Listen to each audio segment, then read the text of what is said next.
ఆ రోజు కూడా మేమందరం కూడా చూసాం అసెంబ్లీలో 2021 జూన్ అన్నాడు, 2021 డిసెంబర్ అన్నాడు, 2022 జూన్ అన్నాడు. 3 సార్లు ముఖ్యమంత్రి అసెంబ్లీలో ప్రాజెక్టును పూర్తి చేస్తామని 3 తేదీలు చెప్పి ఆఖరికి ఆయన ఇరిగేషన్ శాఖ మంత్రి చెప్పాడు.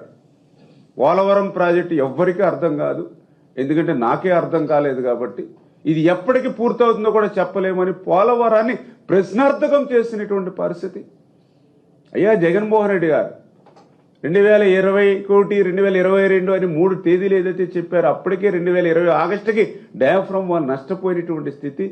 అంటే డయాఫ్రమ్ వాల్ ఉందో లేదో కూడా తెలియనటువంటి స్థితిలో రాష్ట్ర ముఖ్యమంత్రి, ఏ ప్రాజెక్టుకి డయాఫ్రమ్ వాల్ ఉంటుందో లేదో కూడా తెలియనటువంటి ఇరిగేషన్ శాఖ మంత్రి.